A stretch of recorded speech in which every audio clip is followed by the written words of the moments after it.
La Voix des Bulles présente le One A Club, le podcast BD aléatoire, Inch'Allah.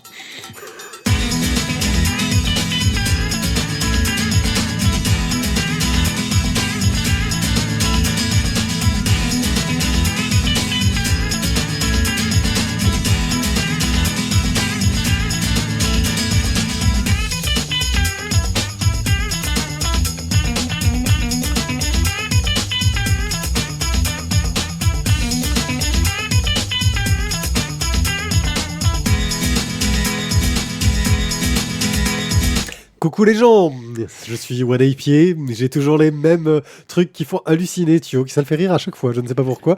Thio qui m'accompagne pour une superbe émission, salut Thio. Salut, non, c'est le jingle intro pourri, c'est comme ça, coucou les gens. Mais c'est ma marque, c'est comme ça qu'on me reconnaît. Et ce qui fait que les gens, un jour, rigoleront en disant coucou les gens en pensant à nous. Tu vois, c'est ce qui va faire notre identité. Mais je suis d'accord avec toi, parce que sur d'autres podcasts que j'écoute, le mec il dit 2 fois hello, 1 fois bonjour, et en fait il fait hello, bonjour, et il commence comme ça, tous. Et tu te dis au début, c'est con, mais en fait, finalement, c'est vrai que je suis d'accord avec toi, ça fait une sorte de signature.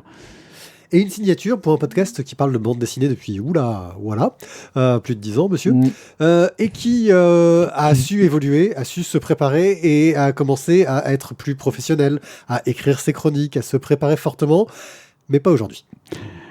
Là, franchement, surtout parce que on pourrait peut-être pas dire ça parce que dernièrement on était quand même très très à l'arrache, donc je suis pas sûr avec des chroniques écrites quand même. Mais... C'est vrai, mais on va dire que la Covid, si c'était l'homme ou la femelle, je sais pas, mais du coup c'était compliqué. Ça a été compliqué, je pense que oui. Là, le Covid, la Covid est fluide. Voilà. Mais c'est vrai que ce soir on est clairement à l'arrache. En fait, on fait la thématique, on va vous la dire, c'est une sorte de vide-grenier. On a pris les piles et puis on a dit tiens, ça, personne ne va le lire dans l'équipe, ça non plus. Donc voilà, on va vous lire en fait tout ce qui reste. Mais attention, c'est pas parce qu'on a dit tiens, ça n'intéressera personne que c'est forcément de la merde. Oui, parce qu'il y a des choses de qualité, des choses dont on a pu un peu parler, parce que je vais donner mon avis par exemple sur des BD dont j'ai pu parler avec Morgane dans Canaille BD. Mais là, je vais pouvoir me permettre d'être plus adulte, trash, de haut level. Parce qu'on est comme ça. Et tu vas dire que donc du coup ta progéniture a un goût de shot ? Non, mais que je ne partage pas tout totalement ces origines. Non, c'est beau, non, c'est voilà, bien. Et puis je peux pas me permettre sur un truc qui est vraiment donné sur les enfants à parler, comme par exemple on va parler de mal tourné, par exemple, je ne parlerai pas de ça dans un truc pour enfants. Je peux me permettre un vocabulaire beaucoup moins châtié. Et on va quand même commencer, parce que même si on est un peu à l'arrache, par un petit online. Parce qu'il se passe des choses. Il se passe des choses dans le monde de la bande dessinée. Et surtout dans la nôtre, de monde. C'est un nouveau monde. Chez nous, oui. Parce qu'on est passé du World Wide Web à un truc français. Ouais. C'est bien. Je pense que ce moment va être Enfin, je sais pas, c'est pas de ça dont tu voulais parler ? Non, mais on peut en parler aussi. Mais si, il faut en parler, quoi. Faut communiquer là-dessus. Je veux dire, on est sur du Made in France, monsieur. Oui, c'est parti. Online. Jeff, j'ai un mot pour toi. Jeff, tu m'as déçu.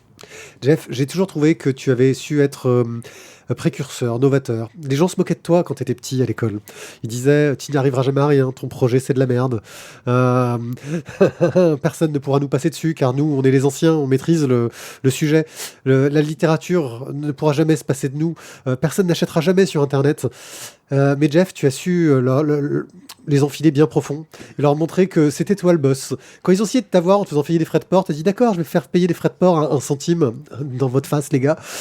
Donc en gros, tu t'es un peu bien foutu de leur gueule. Et au début, moi, je trouvais ça drôle. Mais à un moment donné, on arrive aussi sur des problématiques sociales et où t'as une méthode de management qui fait que tes employés sont un peu considérés comme de la merde, même si ça nous permet d'avoir des choses parfois très facilement et très agréablement.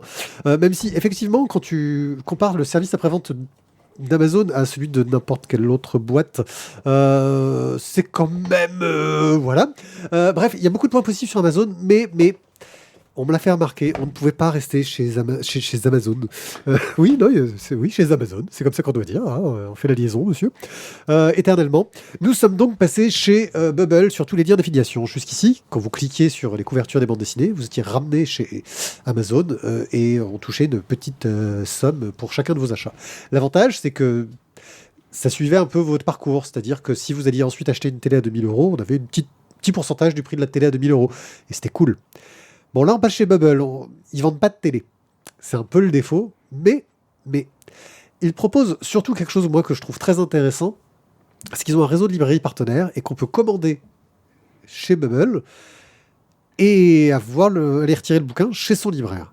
Et en plus, pour avoir une sorte de monde Bubble et qu'on reste bien chez eux, ils ont aussi créé un système de gestion de base de données de bande dessinée, dont je reparlerai un peu plus longuement en d'autres occasions parce que je suis en train de le retester. Je l'avais testé il y a très longtemps, il y avait encore pas mal de progrès à faire, il y a eu pas mal de progrès qui ont été faits, mais ça reste pas parfait, mais ça on en discutera plus tard. Qui fait qu'à chaque fois que... Donc c'est un système payant, mais qui fait qu'à chaque fois que tu fais une commande chez eux, chez un libraire partenaire ou directement chez eux, parce qu'ils font aussi de la livraison directe, et bah... En gros, tu gagnes des mois gratuits de leur système de gestion. Sachant que leurs frais de port sont gratos dès que tu dépasses 35 euros. Ça va vite. Ouais, tu t'achètes 3 BD et c'est réglé. Donc voilà. Bref, franchement, Bubble est une solution intéressante.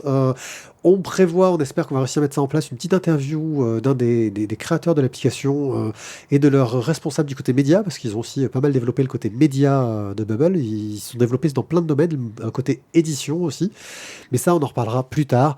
C'était juste la petite pointe de online. Donc, à partir de maintenant, tous les liens, toutes les couvertures sur lesquelles vous cliquerez vous emmèneront vers un lien Bubble. Et si vous commandez chez Bubble, vous nous aiderez un peu en nous permettant de gagner un peu d'argent qui nous permettra d'acheter encore plus de BD, d'inviter des auteurs, d'aller dans des festivals le jour où il y aura des festivals. Ça recommence, je crois, d'ailleurs. Bref, la teuf, quoi. Je voulais aussi vous parler des éditions exemplaires. Les éditions exemplaires, j'en ai déjà parlé, ils ont fait un crowdfunding pour se lancer et ils ont commencé à lancer leur premier projet. Il y en a déjà 2 qui sont finis, un recueil de dessins de presse de Thibaut Soulcier et Les Vacances de Fantôme Fâché, une sorte de livre-jeu bande dessinée par Aurélien Fernandez, que j'ai backé et qui donc va être sûrement très bien. Et il fonctionne, c'est un site de crowdfunding de BD en fait. Ça fonctionne vraiment comme ça, on fait des pré-achats, des prêts dessus. Là, ils ont un abécédaire de nourriture par Guillaume Long et la prochaine BD de Lisa Mandel, qui est co-créatrice des éditions exemplaires, qui s'appelle Se rétablir. Dans ce qui est encore possible de soutenir, moi j'irais bien plutôt vers le Se rétablir de Lisa Mandel parce que j'ai bien aimé ses précédents projets. Oh là là, elle a choisi une photo d'elle qui fait peur. Bon, voilà. Alors qu'elle est très drôle. Elle a déjà atteint l'objectif de 77%, mais par exemple, les contreparties, déjà vous avez des packs tombola qui vous permettent, à chaque fois que vous commandez, d'avoir une chance d'avoir un dessin original, ce genre de choses-là. Oui. Alors, j'ai une question, en fait. Là, l'exemplaire tel que tu me le présentes, ça me fait un peu penser à Feu, Sandaway. On est dans l'idée. La seule différence qu'il y a avec Sandaway, c'est que Sandaway, au niveau de la répartition financière, prenait en charge tout le travail d'édition et se prenait leur grosse marge là-dessus, entre guillemets. Là, dans les éditions exemplaires, ils donnent au choix à l'auteur de dire « Ok, est-ce que tu veux gérer la maquette ?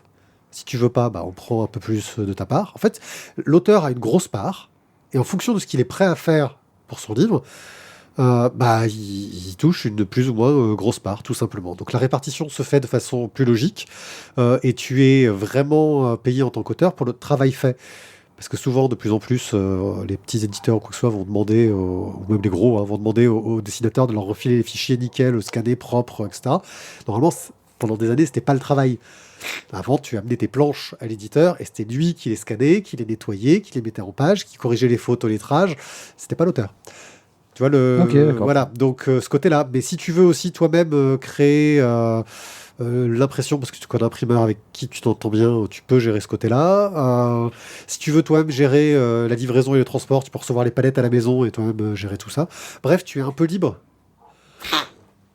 de gérer ton projet comme tu veux, ce qui fait que tu peux avoir une très grosse part du gâteau, entre guillemets. Ils ont fait des packs librairie, c'est-à-dire qu'en gros, ils font 33% de remise à la librairie qui veut acheter. Mhm. Mais tout ce qui est vendu directement par exemplaire, les 33%, c'est dans la page de l'auteur. C'est quand même 3 fois plus que dans beaucoup de trucs. Non, c'est 33% en plus des 10% que tu peux avoir si t'es... Ah oui, donc c'est vraiment beaucoup, beaucoup plus. Là. Donc en gros, tu peux avoir des quais de loterie, le livre, des cartes postales, des trucs plus ou moins rigolos, des casquettes parfois. Enfin là, sur une année exemplaire, c'est des cartes postales globalement. Calendrier, un tote bag, des cartes postales, des stickers, bref, plein de choses. Des illustrations originales. Je trouve que le concept est plutôt bien foutu, leur site est plutôt bien fait. Le projet se rétablit, moi, me donne envie, où en gros, elle s'intéresse à tout ce qui est comment se remettre de problèmes d'exclusion sociale, de diagnostic, de choses où on va mal. Quand on a des problèmes, comment on arrive à se remettre en pas. Imagine que par exemple, tu as essayé de passer une année exemplaire et qu'il faut que tu t'en remettes, quoi. C'est pas facile. Euh, Bref, c'est toujours traité avec beaucoup d'humour. Et voilà, moi je trouve que les éditions exemplaires ont c'est un beau projet qui mérite qu'on s'y intéresse. Pour le moment, le seul défaut que je dirais, c'est que on a l'impression que c'est des auteurs qui sont un peu connus, à part Lisa Mandel. C'est des projets qui n'auraient pas forcément trouvé leur place chez un éditeur traditionnel. Je pense par exemple à l'abécédaire de Guillaume Long, qui est un recueil un abécédaire avec des aliments. Tu vois, et avec sans doute il va rajouter des pages de BD au milieu, il va enrichir ça. D'habitude, c'est ce qu'il fait, c'est son calendrier de l'Avent qu'il fait tous les ans, tu vois. Donc bon, c'est enrichi, hein, il apporte en plus, mais je suis pas sûr. Fantôme Fâché avait l'air d'apporter beaucoup plus. Fantôme Fâché, c'était que des strips qui paraissaient, donc sur Instagram et compagnie. Bref, un projet que je trouve bien sympathique. On passe maintenant à Chronique Brutale. Chronique Brutale, c'est un webcomics qui est fait par Antoine Pierce. Je prononce sûrement très mal son nom, mais qui se fait surnommer Pins. Que moi j'aime beaucoup parce que on est vraiment sur quelque chose un humour que j'aime beaucoup. Alors, il faut savoir qu'il est aussi développeur de jeux vidéo. Pins, il avait fait lancer un petit jeu qui avait l'air bien cool. Il s'est fait connaître pas mal en publiant les aventures de Tiny et Tall, ces deux personnages principaux dans des strips humoristiques que tu trouvais sur Twitter. Et là, c'est une grande aventure de Tiny et Tall, quelque chose d'un peu absurde, avec de l'aventure, de l'action. Bref, moi, c'est quelque chose que je trouve très fun. C'est sur Webtoon Factory, donc on est dans le Webtoon, quelque chose qui est très à la mode et dont j'en lis très très peu. Et j'ai passé un très très bon moment à le lire, donc je ne peux que vous recommander ce projet. Je vais maintenant vous parler de quelque chose d'assez cool. Il faut savoir que la Shueisha et Shonen Jump organisent tous les ans un grand prix international de manga, un grand concours, qui est mis en place au festival Imagine à Monaco, qui est un très beau festival où il y a beaucoup de beau monde, du comics, du manga et du monde de la BD qui vient. Le problème, c'est que la location à Monaco, c'est compliqué. Je ne sais pas si on pourrait y aller. On n'a pas le budget, je crois. Pas encore, mais vu qu'on a investi vachement dans les bitcoins, là, on va être bien. Voilà, Dans bref, le Dogecoin, Dogecoin, oui, c'est ça. on a investi dans celui-là et franchement, on va se gaver. Bref, les grands gagnants de cette année, c'est Cellon et Toan Tran. Ce qui fait que ça leur assure qu'ils vont être publiés dans Shonen Jump. C'est cool ça. Voilà, donc ce sont des Français. Et ils ont fait une BD qui s'appelle Imago. J'ai lu, on peut choper le premier tome sur le site de Shonen Jump ou Shueisha. Enfin, il y a un lien chez 9art.fr, ils en ont parlé. C'est comme ça que j'ai découvert. Alors, la BD est traduite, et donc les premières pages, c'est la version japonaise. Et il faut aller à la moitié pour avoir enfin la version française, donc qui est disponible. Et on suit un détective qui apparemment a un drame terrible avec sa femme qui a disparu et qui veut retrouver ça, etc. Mais il sèche sur l'enquête depuis des mois. Et un jour, il y a des bruits bizarres chez ses voisins. Il va voir ce qui se passe. Et en fait, tu te rends compte que c'est une jeune fille qui a des pouvoirs de télépathie, qui était emprisonnée par son père, qui l'a tuée. Et qui essaye de camoufler le meurtre qu'elle a fait. En mentant à l'inspecteur qui est très très doué et très talentueux, mais elle dit dans ses pensées, donc elle a un peu de longueur d'avance sur lui. C'est super bien écrit, je trouve. Il y a un petit côté détective Conan dans la façon dont sont présentées l'enquête. C'est-à-dire que tu vois vraiment que le gars, il a une analyse de la scène de crime, de détails, etc., très précis. Ce que j'aime beaucoup dans du polar, tu vois, c'est genre, la personne qui a fait ça était forcément de petite taille parce que tous les bouquins qui ont été renversés dans la pièce dépassaient pas la 3e étagère. Tu vois, ce genre de truc-là. Et c'est très bien mené, il joue là-dessus. J'espère que ça va être aussi bien sur la suite. En tout cas, moi, j'ai passé un très très bon moment à lire ce premier chapitre. Ça m'a donné envie de lire la suite. Il y a un style graphique qui est, en plus, je trouve assez étonnant. C'est-à-dire qu'on reste sur ce niveau de gris, enfin, ce noir et blanc tramé à la japonaise, mais avec des traits un peu caricaturaux, un peu poussés, comme on retrouve de plus en plus dans des mangas un peu modernes. Mais on est très très loin du genre un peu shonen, un peu classique qu'on s'attend dans le manga, qui colle mieux un peu avec le noir. On n'en est pas au niveau d'expressionnisme qu'on avait dans, comment elle s'appelait, cette super BD avec des Jabberwocky. Voilà, on n'est pas au niveau d'expressionnisme de Jabberwocky qui était très très poussé, mais il y a un peu de l'idée. Tu vois, dans ces designs de personnages qui ont des tronches très marquées. Voilà. Bref, Imago, vous pouvez lire le premier tome gratuitement. C'est franchement très très sympa. Je ne saurais que le recommander. Et on va maintenant vous parler de quelque chose qui n'est pas vraiment neuf. Métal Hurlant revient. Parce que je crois que c'est le troisième ou quatrième retour de Métal Hurlant. Ils ont lancé un Kiss Kiss Bank Bank. À l'heure actuelle, il reste 42 jours pour contribuer. Où en gros, ils veulent refaire un Métal Hurlant. Ils se sont associés entre Fabrice Guiguer et Vincent Bernière, qui sont des gens qui sont vraiment dans l'histoire. Genre, Fabrice Guiguer, pour se présenter, poste une photo de lui avec Ridley, Tony Scott, Reddy Hardin, Mobius et Alejandro Jodorowsky. À Los Angeles en 99, tu vois, c'est les petites photos pour te présenter, genre, tu vois, moi, je connais les gens en place, quoi. Voilà. Et en gros, dans leur comité de rédaction, on a pas mal d'auteurs, d'autrices aussi connues. Hugo Bienvenu, qui a fait pas mal de choses que j'ai pas lues, mais qui ont été très très bien critiquées en SF. Cécile Chabreau, Jerry Freeson, que moi j'aime bien pour les zombies qui ont mangé le monde. Nicolas Tellop et Bruno Le Cid. Ça, c'est vieux, ça. C'est pas si vieux que ça, mais c'était fun. Et puis, qui ils vont avoir dans le premier numéro, par exemple? Mathieu Bablé, Brian Michael Bendis, Fabien Vellman, Matt Fraction, Jérémy Perraudot, Marc Wed, Alfred, Merwan, Pierre Vandeuve, Ruxane Murray, Riac, Franck Boyan-Carelli, Javoine Salon, Léo Févrieux.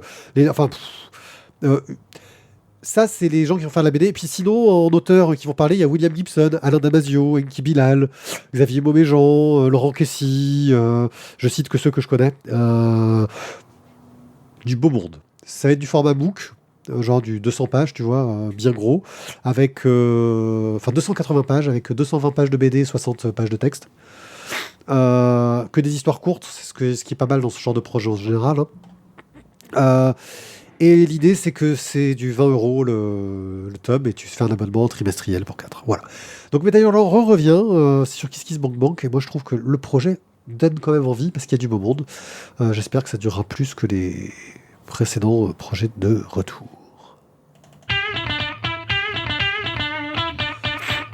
Et ben mon cher Thio, prends un livre au hasard de ta pile. Putain, j'allais dire, j'ai failli m'endormir, quoi. Là, le online. Je parlais de super trucs intéressants, quoi, pour une fois. Ça va, heureusement, je vais te sortir un petit truc, un truc chaud. Ah, on va dans le hot. On va dans le hot, on va donc dans la collection Porn Pop. Je vais vous parler de Mal tourné de Clotilde Bruno, Isa Piton, Scarlett Smulkowski, avec une préface de Céline Tran. Alors, juste quand même pour vous signaler, ma pile, en fait, elle commence par du Porn Pop et elle finit par France Inter. Voilà, c'est... je sais pas si c'est une courbe ascensionnelle... une exponentielle, enfin voilà. Mais c'est un truc, c'est peut-être une indication sur ma façon de penser. Donc, Mal tourné. C'est très mal tourné ta phrase d'ailleurs, mais vas-y. Ouais, mais voilà, on va rester là-dessus. Donc, on va suivre Daphné. Daphné qui a un lendemain de teuf.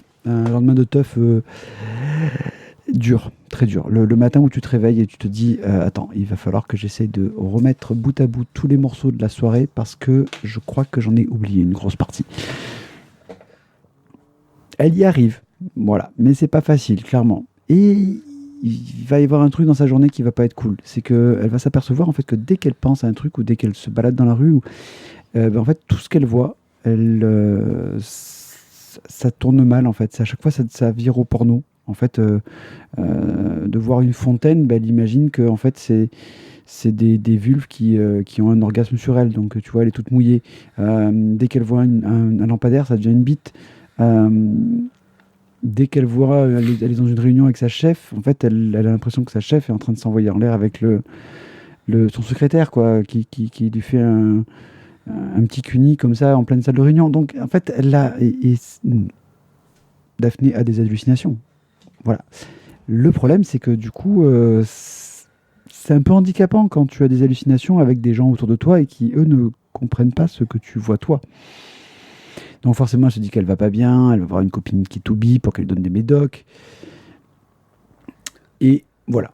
On va dire qu'elle elle veut que ça passe parce qu'elle dit clairement que ce n'est pas vivable. Voilà, donc je vais pas aller plus loin pour pas non plus... Elle cherche une solution, quoi. Voilà, elle cherche une solution. Elle va trouver une solution. Voilà.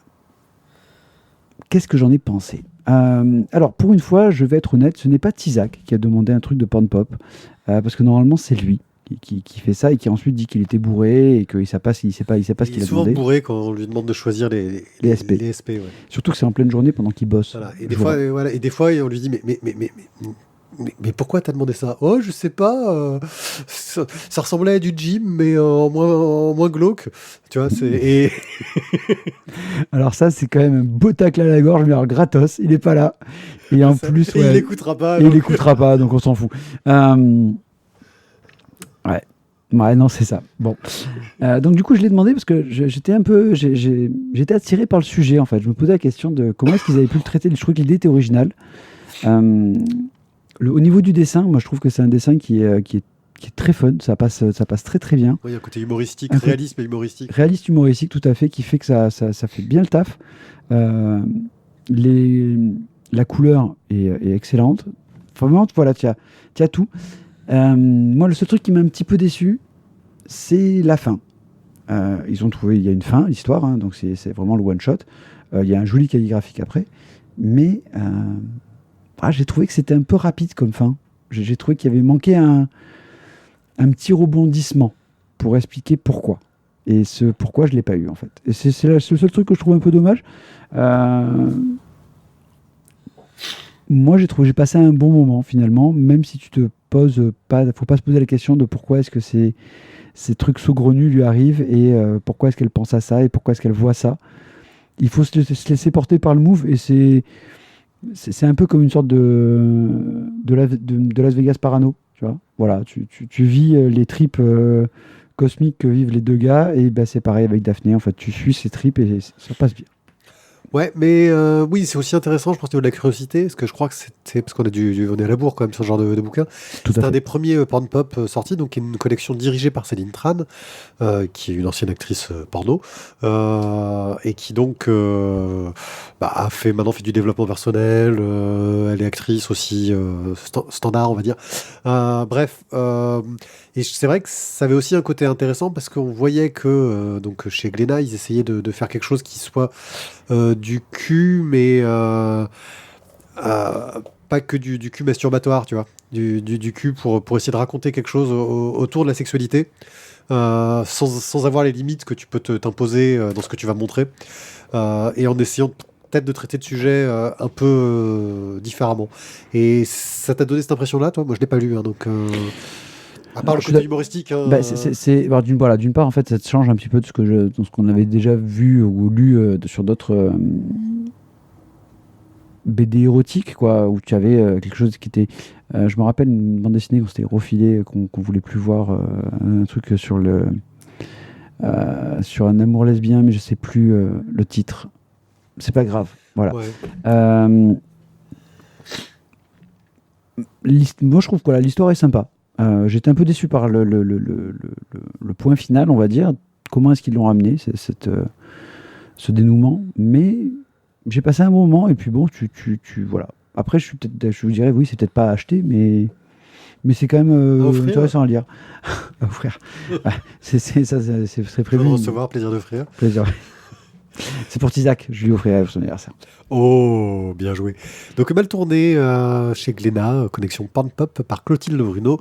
Et tu l'as bougé avant que j'ai lu le nom de Isa Pitonte, colorisé par Scarlett Smilkowski. Et moi, je vais aller sur un personnage un peu plus terre à terre, plus sympathique, sympathique, non, mais plus simple. Classique. On est quand même avec son 27e tome, en parlant de Jérôme K. Jérôme Bloch, le tome Contrefaçon, le tome 27. J'ai toujours une certaine tendresse pour Jérôme Bloch. Même si, je le dis régulièrement, je regrette que le personnage et ce qu'il y a autour de lui évolue peu depuis le tome 4, même 3, je crois, enfin, qui était. Ou- ah, bah, un petit peu. Allez, le tome 5, le jeu de 3 et Zelda. Enfin, ouais, ça avance pas trop, quoi. Donc, pour remettre le contexte, Jérôme Bloch est un détective privé parisien, un- très curieux, très bourré d'empathie, fan de tout ce qui est film de Bogart, et qui s'est mis dans ce métier-là parce qu'il s'imaginait comme dans un film noir. Mais il n'est pas dans un film noir, il est dans une ville grise qui est Paris.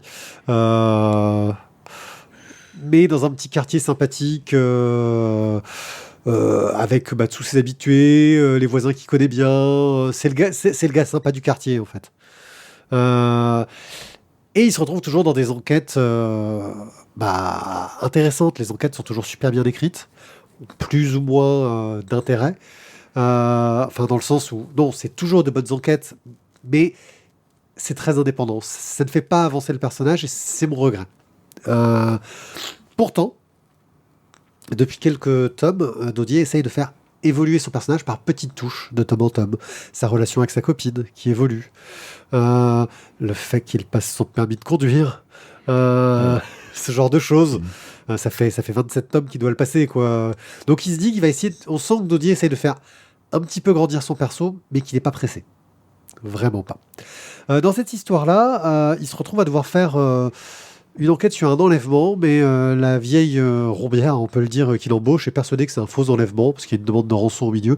Mais c'est pas un si faux enlèvement que ça. On sent qu'il y a de la magouille, de l'arnaque, une histoire d'argent, de coups tordus. Et l'enquête est très intéressante, elle est très très bien menée. Mais par contre, ce que j'ai trouvé intéressant, c'est que il commence à se poser des questions sur la santé de Jérôme Bloch. Il y a tout un petit passage autour de ça, et je me dis, ah, est-ce que c'est quelque chose où il a juste tu sais, fait ça parce que c'était le côté un petit peu humoristique, entre guillemets, comme quoi peut-être qu'il serait malade, ce genre de choses-là dans la BD? Ou est-ce qu'il a fait ça pour mettre une petite pointe, pour prévoir une histoire qui va vraiment avoir une influence sur le personnage et sur son environnement? Parce que clairement, euh, ça fait 20 tomes que son environnement et les personnages qu'il fréquente n'évoluent pas, sont figés dans cette image Tout à fait. de Paris à l'ancienne. Et lui, il reste figé, il veut pas se mettre au smartphone, il reste coincé dans ce vieux Paris. Ce qui est intéressant aussi, hein, parce que on voit que l'auteur est conscient quelque part quand il montre que son personnage veut pas se mettre à la modernité, est-ce que ça le gonfle? C'est un peu de lui-même qui parle, tu vois. Et je me dis que peut-être qu'il y a une amorce, moi, qui pourrait aller vers quelque chose qui va plus loin. Surtout que, voilà, bah, c'est sa relation avec sa copine que je trouve toujours sympa et très très bien racontée, en fait. T'as un très beau couple. Voilà. Donc, Oui. Jérôme Bloch, le tome 27. Encore un tome vraiment très appréciable. Mais même si le dessin est pas aussi précis et chiadé que ce dernier tome, je vous recommande quand même de recommencer par les premiers tomes.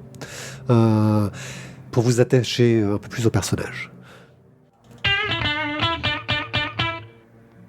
Les 4 de Baker Street. Et là, je vous fais un doublé gagnant. Je fais en fait le tome 7 qui est la fin du premier cycle et le tome 8 qui est le nouveau cycle. Oh, Voilà. Ou qui a une sorte de one-shot, ça je sais pas encore. Je vous avoue que j'ai pas vraiment enquêté sur le truc. Oui, il y a des fils au casque et si tu pars d'un coup avec le fil toujours attaché, ça peut faire voler une partie du matos. Alors, on va commencer avec le tome 7 donc, des 4 de Baker Street, donc de Gian, Étienne et Legrand chez Vent d'Ouest. Donc là, c'est la fin du combat entre Holmes et Moriarty. Dans ce tome-là, en fait, il finit aux chutes? c'est déjà fini, ça. En fait, là, Holmes, pour l'instant, est caché, mais il doit faire tomber, avant de revenir, le dernier lieutenant De l'Empire. de Moriarty, qui est le colonel Moran. Voilà, pour remettre, oui, d'ailleurs, ça c'est connu pour remettre dans le contexte, peut-être, oui, juste de Sherlock Holmes. Sherlock Holmes, très grand détective, qui a un adversaire qui s'appelle Moriarty, et qui est mort, tout le monde le croyait, dans les chutes de Reichenbach, en emmenant son adversaire avec lui, mais qui, en fait, on l'apprend plus tard, parce que les lecteurs ont poussé l'auteur à le faire revenir, qu'il n'était pas mort, et que... et que l'auteur avait besoin de caille aussi, qui s'est dit que ce serait une bonne idée. Et en fait, il luttait dans l'ombre contre l'empire de Moriarty, dirigé par Moran. Voilà. Qui est donc c'est un tireur d'élite, un tueur à gages, voilà, le mec qui ne tremble pas. Et en fait, on va suivre donc le cadre de Baker Street, donc Billy, Charlie, Tom. Et le chat. Ah ben voilà, c'est Watson. C'est ça. Je cherchais le quatrième, là, j'étais pas au top. Donc voilà, on suit nos 4 qui vont continuer à aider Holmes sur donc la fin du colonel Moran. Alors, au niveau du dessin, on est toujours dans ce qu'on avait depuis les premiers tomes. C'est toujours joli, c'est toujours dynamique. Il y a rien à dire dessus. On reparlera du dessinateur, je crois, dans la prochaine émission. Je crois que je l'ai mis au programme, vu qu'on parlait de Champignac. Ah oui. Une très bonne, je trouve, une très bonne fin de cycle. On a donc la solution pour le gang de Moriarty. Au niveau des personnages, pour les gosses, il y a du changement, clairement, parce que chacun commence à avoir des envies de ne plus être juste les francs-tireurs, quoi, et d'avoir une vraie vie à côté. Donc chacun cherche un petit peu autre chose, même si ça ne plaît pas tout à fait aux autres. Je trouve un très bon tome 7. Vraiment un bon moment. Tome 8, donc forcément on a fini le cycle précédent, on part sur autre chose. Et pour l'instant, moi je pense que c'est un one-shot. Parce qu'il y a pas, j'ai pas encore vu le fil. Peut-être que sur le tome 9, je verrai le fil et je dirais oui, c'est la suite du tome 8. Donc, on a eu 2 histoires de Sherlock Holmes avec un fil récemment. Oui, c'est vrai. Mais c'était pas le même niveau, c'était pas la même attente. Voilà. Donc ce tome 8, donc en fait on va récupérer nos 4 qui sont, comme je vous l'ai dit dans le tome d'avant, qui ont chacun eu un petit peu un parcours un peu différent et qui vont enquêter, on va dire, sur les docks londoniens, sur une guerre de gang entre les Irlandais et les Chinois. Voilà. Donc du coup ça va être une guerre qu'ils vont essayer d'éviter et en même temps voilà, ils vont mener l'enquête. Qui va donc leur permettre de découvrir qu'il y a encore d'autres gangs qui essayent d'avoir la main mise sur le crime à Londres. Un bon tome, mais qui m'a un peu laissé sur ma faim par rapport au cycle précédent. Après, voilà, on sort de la filière... C'est le problème de l'amorce. Oui, voilà, c'est le problème d'une part de l'amorce, et c'est aussi le problème de... jusque-là, on va dire, dans les cas de Baker Street, tu retrouvais une sorte de fil un peu, on va dire, historique de Sherlock Holmes. Alors que là, d'un coup, tu te retrouves, je trouve, sur une sorte de no man's land, tu vois, un désert, et ils amènent leurs pierres. C'est un bon tome, mais j'attendais peut-être encore une suite. Donc je sais pas. Il n'y en aura peut-être pas, donc c'est pour ça, je ne sais pas. Parce que le dessinateur, il a l'air plutôt pas mal pris sur Champignac, donc peut-être pas. Bref, les 4 de Baker Street, toujours aussi bonne série à ton goût, par Jean, Étienne et Legrand, voilà, que tu recommandes et que je regrette de ne pas avoir pris le temps parce que de lire. Parce que ça fait quelques temps quand même. Qui traîne chez moi, je sais, j'ai honte. Eh bien, moi, je vais vous parler de quelque chose que les éditions Lapin m'ont envoyé. J'ai commencé à recevoir, sans trop savoir pourquoi, et j'en suis ravi, des SP des éditions Lapin. Et donc, il y a toujours une sorte de mystère, car c'était des choses que j'avais pas force... Enfin, ils nous envoient des trucs de temps en temps. Ils nous ont envoyé Mirobolnat de Grégory Camisole. Je pense que c'est un pseudo. Une sorte de... Ah bon ? Voilà. Qui, en gros, s'amuse avec c'est du roman photo, on pourrait dire, car ce n'est que de la photo et de la BD. Ouais. Et les personnages principaux sont des figurines animées modernes. C'est pas des Océdar, c'est le niveau au-dessus. On est le niveau au-dessus du bonhomme Océdar. Souvent, je sais que j'ai des pubs souvent quand je traîne sur les trucs de graphistes. Oui, achetez-le pour pouvoir faire des postures réalistes, machin chose. Alors déjà, il y a que dans ton boulot, je pense qu'on a des pubs comme ça. Et ensuite, quand tu cites une publicité de Océdar, très honnêtement, là, je pense que ceux qui sont nés depuis le début du 21e siècle, là, clairement, on les a totalement perdus. Faites une recherche sur Internet sur Océdar. Voilà, c'est le monde moderne. Maintenant, dépoussiérant. C'est un dépoussiérant. Voilà, voilà. Et donc, voilà, c'est ces bonhommes qui servent de modèle pour positionner pour faire du portrait. Je crois qu'au Cédar, c'était un petit peu la même époque. Je ferais pas ça tous les jours. Oh putain, Hein, c'était voilà. quelle marque ça? Euh, Ah putain, bon. Please, Ouais, je crois que c'était ça. Ouais. Please, qu'elle Bref. se lançait la petite vieille sur la table. Et donc, il s'est amusé à... Elle se lançait la petite vieille sur la table et ça se rapproche de Miro Bolnat finalement. À Mirobolnat, on est dans de l'humour totalement absurde, où on a les personnages qui discutent entre eux dans des dialogues complètement abscons et qui partent dans tous les sens. Euh, et ils parlent de cul, ils font des trucs débiles, ils s'amusent le gars à mettre ses personnages dans des positions toutes plus hallucinantes les unes que les autres, et avec un humour plutôt trash. Voilà, voilà, j'en ai une là sous les yeux où tu vois un gars qui arrive avec un cadenas qui dit personne ne bouge, t'es un hold-up, et là il se fait tirer dessus, il meurt, et puis il y a quelqu'un qui dit ah, on lui avait dit que ça marcherait pas. Voilà, c'est complètement con, c'est débile, c'est de l'humour totalement absurde et un humour que j'aime bien. En quatrième de couverture, ils nous le préviennent tout de suite. Hein. Tu as une des figurines qui est allongée, la main posée sur la tête, une jambe à moitié relevée qui dit vous voulez voir mon gros sens de l'humour? Voilà. Je voulais le co-chroniquer avec Thierry parce que je savais que c'était le genre d'humour qu'il pouvait comprendre tellement c'était abscon et lourd. Mais nous n'en sommes pas arrivés là. Je trouve que c'est dingue quand même comment on le vanne quand il est pas là. Quoi. Il nous manque. Ouais. Je pense que c'est parce ça. qu'il mange quand même, hein, je trouve. Bah oui, mais vous mange aussi quand il est là. C'est pas faux. Voilà, mais il peut se défendre. Donc c'est beaucoup plus drôle quand il n'est pas là. Bref, voilà, vous avez compris, rien que dans cette phrase, le ton de Miro Bolnat. Ça représente un peu notre amour de Thierry. Bref, on voit une BD qui m'a beaucoup fait rire. Toi, tu l'avais lu, toi Oui, je l'ai lu, tout à fait. Et ça t'avait fait rire ou... Alors, il y a des moments où tu rigoles, et des moments où tu te dis...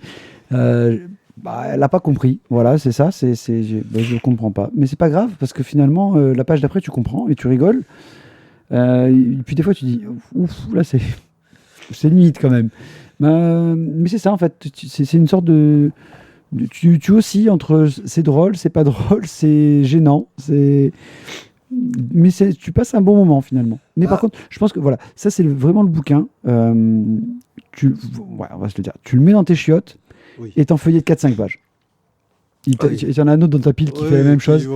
Les deux vont ensemble. Même collection. Ouais, même collection, ça c'est top. Voilà, c'est écrit derrière, pas cher manga, 13 €. Littéralement. Petit regret quand même, c'est un petit format à la manga, il y a 260 pages quand même, où on ne vend pas sur la marchandise. Mais le papier n'est vraiment pas adapté à de la photo couleur. Et c'est un peu triste. Putain, j'avais pas vu. Est-ce que tu as vu dans la BD où à la fin il dit du coup on baise, les DVD qui servent de décor derrière? C'est que Non. du Disney.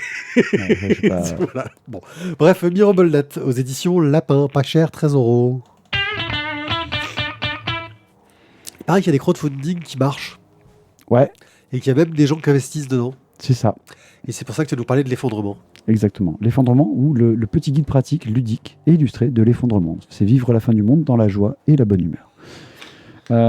C'est fait donc chez Bande Détournée. Alors attention, parce que du coup, je pourrais vous dire que c'est fait avec un célèbre infographiste. Oui, c'est un gars qui a un compte Twitter qui s'appelle Infographiste. Voilà. Il y a un jeu de mots derrière, je crois. Ouais.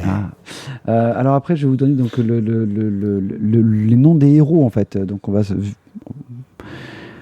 se préparer à affronter donc le collapse avec Pablo de Servignette, le prophète de l'Apocalypse, David Cotelette, Trapper Vegan, Bob le Survivor et Oscar Bone et Greenwasher.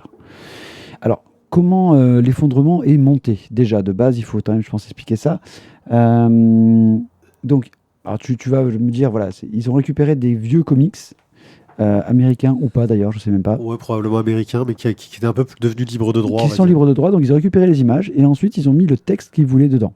Ce qui fait que nous avons à la fois un Jésus, un Davy Crockett, une sorte de président américain qui fait office, qui me fait penser à un président américain, mais je ne dirais pas lequel.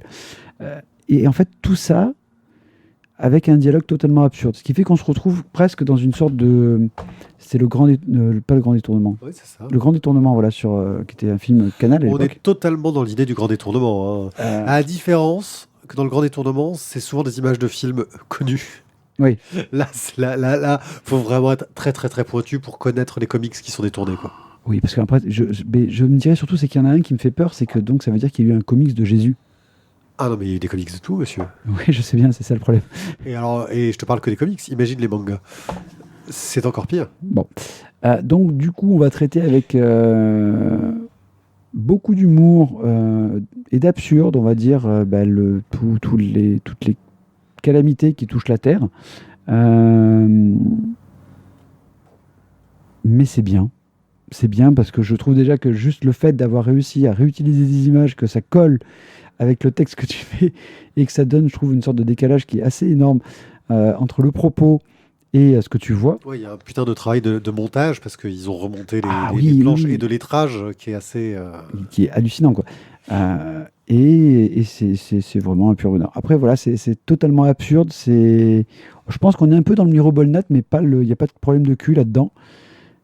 Et c'est top. Voilà, je me suis laissé aller à le baquer sur Ulule quand ils ont fait le crowdfunding.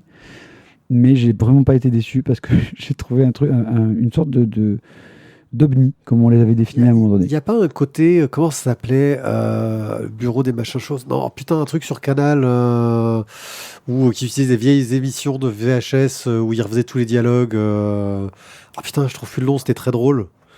Tu vois pas non plus? Bon, bah, on va passer à autre chose.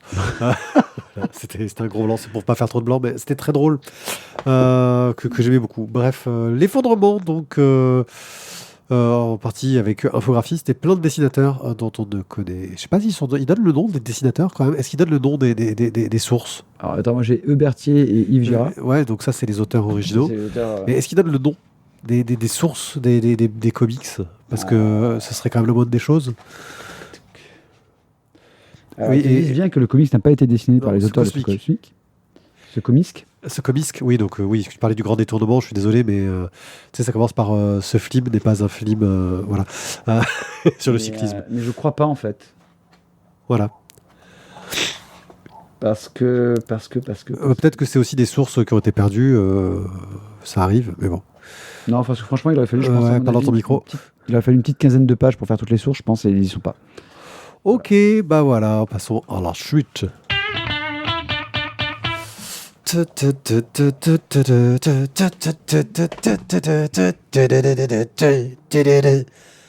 Usagi Yojimbo et les Tortues Ninja. Pas contre. Notez-le bien.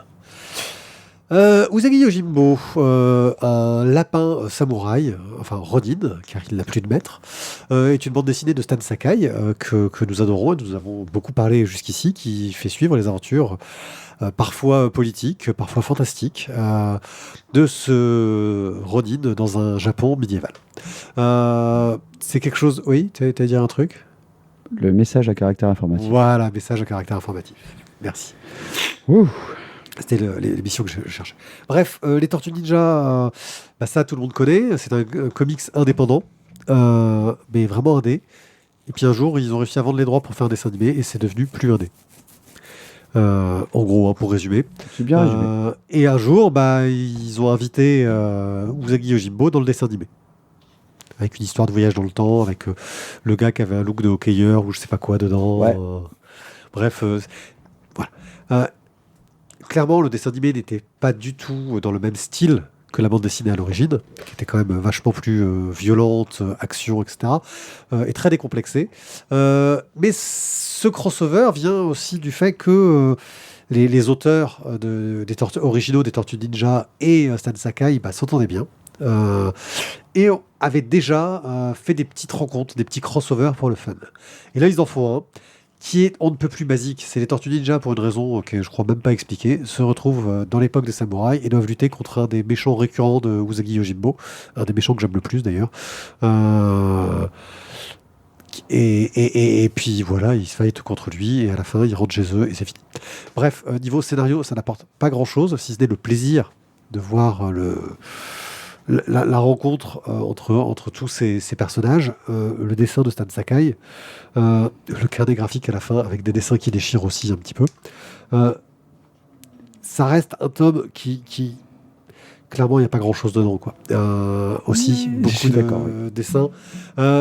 C'est bien si on aime Usagi Yojimbo et qu'on va être un peu dans le complétisme, ce qui a été mon cas. Je regrette pas du tout mon achat. Et je pense que c'est bien aussi si vous aimez les Tortues Ninja et que vous voulez être dans le complétisme, parce que pour le coup, il vous raconte aussi un peu l'histoire de cette relation entre les Tortues Ninja et Usagi Yojimbo, qui est, je pense, on ne plus Mm. intéressante. Oui, alors donc du coup, si on n'est pas complétiste comme moi, en fait, juste qu'on aime bien Usagi Yojimbo, Tu me les piques et puis tu le lis à l'occasion. voilà, en fait, vous le piquez à un pote qui est complétiste et puis si vous passez votre chemin, parce que si vous n'avez pas de pote complétiste, bah, c'est pas grave, franchement. Après les Usagi, quand même, ça fait quelques temps qu'on n'en a pas lu et ensuite, On a du retard. et ensuite on avait quand même noté, moi j'avais noté une baisse quand même, depuis qu'il n'y avait Et- plus d'histoire avec un fil rouge sur Ouais, plusieurs tomes. apparemment il y en a dans les derniers, mais le truc c'est que Paquet avait fait des grosses pauses entre les tomes, c'était pas très régulier, et que moi j'ai fait des grosses pauses entre mes passages en librairie et j'ai raté plein de tomes et je sais plus où j'en suis. Donc il va falloir que je rattrape un peu mon retard. De toute façon, on reparlera aussi peut-être bientôt un jour de Space Usagi que j'avais Oui, chopé. parce qu'il y a Space Usagi aussi. Voilà, qui se passe dans le futur. C'était pas Yukaro Banzai dans le même genre, Bukaro Banzai dans le même genre. Non, je sais plus. Les aventures de Bukaro Banzai. Il n'y a pas un truc qui fait penser, Ouais, je crois. alors ça c'est un vieux film VHS quoi, Bon, je mélange tout, voilà. C'est juste que j'ai eu ce nom, je ne sais pas pourquoi j'ai eu ce nom qui m'est venu en passant Usagi Yojimbo dans l'espace. Alors, ouais, non, mais enfin, Je ne sais pas. alors, je vois des images du film. Mais peut-être qu'il n'y a rien à voir. Ah, peut-être, mais Peut-être que c'est un lien qui m'est venu pour. Parce que je ne vois même plus ce que c'est le nom qui m'est apparu dans la tête. On va lancer une enquête, chers auditeurs, si vous voyez le lien entre Bukaro Banzai et Space Usagi, parce que ça avait déjà été édité sous un autre nom, je crois, avant. Bref, voilà. Donc après cette séquence revival, on revient à les années 80, on va remonter encore plus loin que les années 80, on va remonter en 1944 en Libye, où un B-24 Liberator se crache. Voilà, C'est un avion. c'est un avion le Parce que, B-24. tu vois, je me mets vraiment à la place du mec qui connaît que dalle dans ce genre de truc. Le B-24 Liberator, je suis désolé.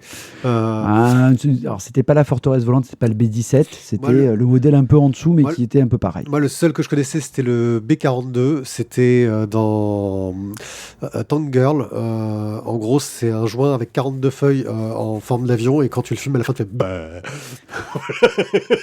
Voilà, c'est tout. Alors là, juste d'un point de vue technique, pour avoir déjà fait pour l'anniversaire d'un pote quand j'étais beaucoup plus jeune, hein, donc on va parler d'un temps lointain, on s'était arrêté à un 18 et l'air de rien, 18 feuilles, c'est dur déjà à rouler. Alors 42, Enfin, je sais plus si c'est 42 ou un chiffre assez dément comme ça, mais c'est Tank Girl. Ouais, non, mais ça, je pense que là, quand même, il doit y avoir une sorte de vraie technique. Enfin bon, Bon, là, on n'est pas dans un tank, on est dans un avion, monsieur. on est dans un avion qui s'est craché, hein, parce que là, clairement, c'est ça le truc. Donc, la pin-up du B-24, donc le B-24 en lui-même s'appelle Ali Lakan. Pourquoi ? Parce qu'en fait, c'est... je sais que c'est les 3 prénoms de leur femme, en fait. Il y a Alice, Lana et Khan. Cas de bière. Alors, c'est pas Canary non plus, je ne connais pas, je ne me rappelle plus le prénom de la 3e femme. En fait, c'est donc 3 pilotes. C'est un B-24 qui a fait plusieurs missions, mais jamais un pépin. Jamais une égratignure sur le fuselage. Ils n'ont même pas une balle qui les a raflés. Même pas un caillou qui a caillé la peinture, quoi. C'est rien. Voilà, il est tout beau, tout propre.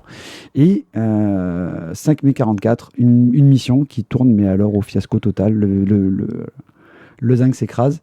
Et le pilote, Glenn, se réveille inconscient à côté de l'hôpital de Tobruk. Qu'est-ce qui s'est passé après le crash ? Comment est-ce qu'il est arrivé à l'hôpital de Tobruk ?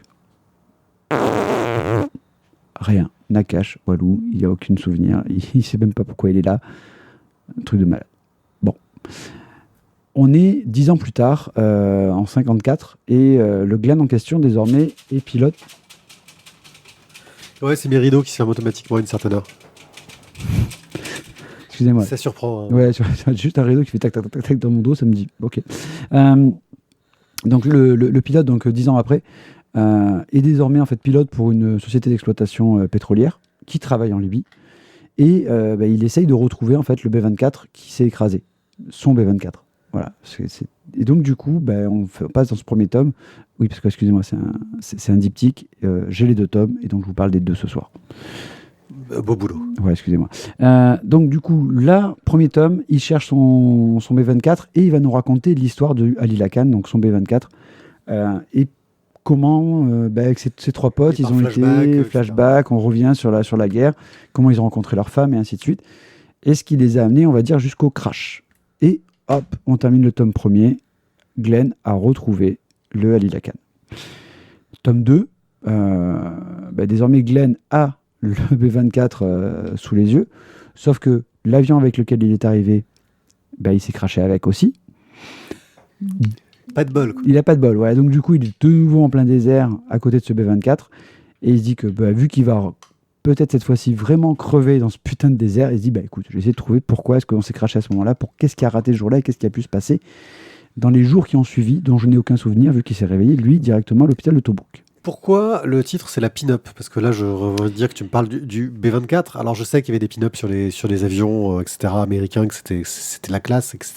Voilà, mais là le titre de l'album c'est la pin-up du B-24. Là j'ai l'impression que tu me racontes l'histoire du B-24. Alors, parce qu'en fait, c'est parce qu'ils disent que ce dessin-là, en fait, qui représente leurs trois femmes, et en fait, il est un peu l'ange gardien du B-24. C'est pour ça, en fait, qu'ils n'ont jamais eu de soucis.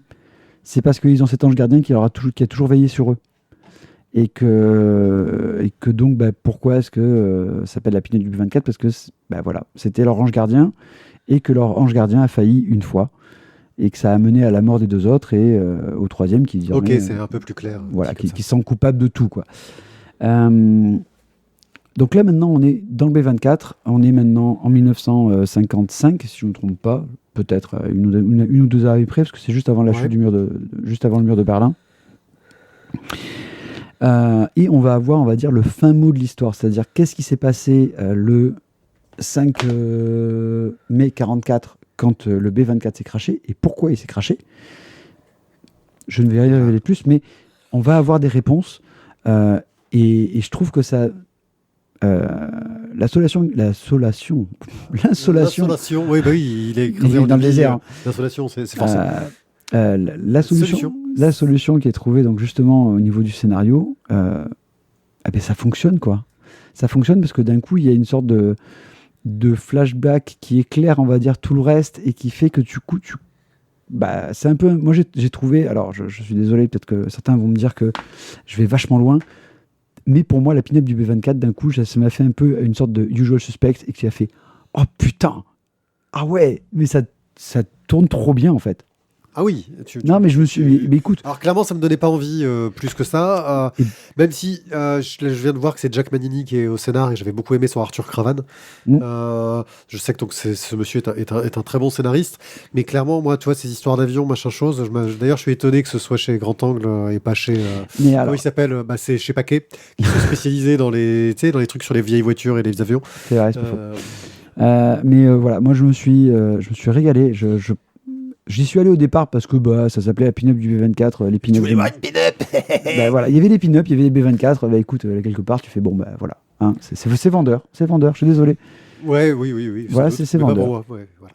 Et donc, je me suis lancé dessus. Et écoute, le B-24 finalement est un truc un peu presque qui est un petit peu l'arrière-fond, mais j'ai trouvé que le scénario était vraiment bien mené, et c'est un très très bon diptyque. Donc la pin-up du V24, c'est chez Bambou Grand Angle, par Jack Manini au scénario et Michel Chevreau au dessin. Timo l'Aventurier, le tome 2. J'ai parlé déjà de Timo l'Aventurier avec ma fille dans Canaille BD. Je vais un peu donner plus mon analyse en tant qu'adulte. Donc c'est une bande dessinée de Johan Sacré et Jonathan Garnier. Johan Sacré est au dessin, Jonathan Garnier est au scénario. La base, c'est Timo, un jeune garçon qui vit dans un petit village paumé, qui adore lire, et puis un jour il a fini tous les livres qu'il y avait dans son petit village paumé, et il veut partir, sauf qu'on n'a pas le droit de partir parce que c'est dangereux. Il se casse quand même pour vivre des aventures, parce que lui il veut vivre des aventures. Et parce qu'il a dit je m'en bats les flancs, moi j'y vais quand même. Voilà, et il part tout seul, jusqu'à ce qu'il rencontre une créature, il a un peu les chocottes. Ouais, parce qu'après il se dit quand même, finalement, peut-être que ce qu'on m'a dit, c'était peut-être pas si faux que ça, quand même, que c'est dangereux dehors. Il tient quand même un carnet qu'on a représenté dans la BD, où il prend des notes sur les créatures qu'il voit, il leur donne des noms, donc c'est toujours un peu rigolo, il y a un côté un peu enfantin, moi que j'aime bien, ce côté carnet. Et un jour, il tombe sur une créature qui est emprisonnée, une sorte de pandarou géant là, qui s'appelle Brouf, et qui le libère. Euh, et il se retrouve à partir à l'aventure avec. Sauf qu'à la fin du tome 1, on se rend compte que peut-être que c'était pas une bonne idée de libérer Brouf, qui est de mauvaise humeur. Et l'histoire se poursuit sur qu'est-ce que c'est que de partir à l'aventure, qu'est-ce que c'est de faire ses choix. On reste sur une histoire très initiatique, sur un enfant qui doit apprendre à grandir, à s'éloigner de ses parents, même si pour le coup, là, c'est de sa propre initiative, ce qui en soi n'est pas si courant que ça dans les histoires. Et d'apprendre des choses sur le passé de son monde, et puis surtout de se créer un groupe d'amis, un groupe un peu d'aventuriers, qui donne d'ailleurs à la fin de la BD envie d'avoir une suite. Parce que je trouve qu'il te présente un petit groupe et tu te dis, je les verrais bien continuer à vivre des aventures ensemble. Ouais. Au dessin, on a Yoann Sacré qui a un style, moi, que je trouve fantastique, admirable. C'est doux, c'est mignon. C'est un petit côté pastel et des visages un peu schématisés. Il s'amuse à faire des sortes de tatouages, de maquillage traditionnels sur les personnages pour donner un côté un peu autour des peuples, tu vois, de quelque chose. Il a réussi à créer une sorte de mélange entre du village médiéval, tu vois, une ambiance assez médiévale, mais un côté beaucoup plus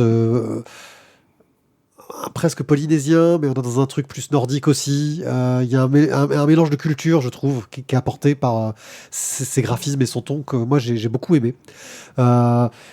Et ouais, vraiment, c'est une histoire qui se tient en 2 tomes, qui est complète, qui est une superbe histoire. C'est chez le Lombard. J'ai vraiment adoré. Je le recommande si vous voulez l'offrir à n'importe quel gamin. Et puis si même vous voulez le lire, parce que j'ai vraiment adoré. J'ai trouvé ça génial. Tu l'as lu ? Alors oui, j'ai lu les 2 et je vais aller vraiment dans ton sens parce que c'est une BD enfantine qui pose des questions sympas.